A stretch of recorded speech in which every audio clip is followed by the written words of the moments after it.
கணவன் மனைவியாக வாழ்ந்து வந்தவர்கள் இடையே கருத்து வேறுபாடு பேருந்தில் கையை அறுத்து கொண்ட வாலிபர்.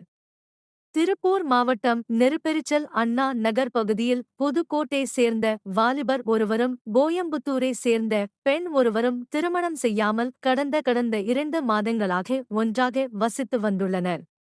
இருவருக்கும் ஏற்பட்ட கருத்து வேறுபாடு காரணமாக கோபித்துக் கொண்டு கோயமுத்தூர் செல்வதற்காக திருப்பூர் புதிய பேருந்து நிலையத்திலிருந்து கோவை பேருந்தில் ஏறி அந்த பெண்மணி புறப்பட்டு சென்றார்.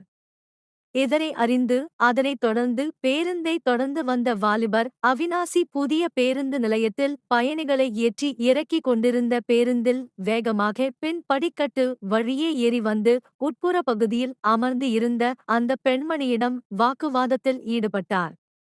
அந்த சமயத்தில் யாரும் எதிர்பாராத விதமாக பேருந்துக்குள்ளேயே பிளேடு ஆள் அவரது கையை கீறிக்கொண்டார்.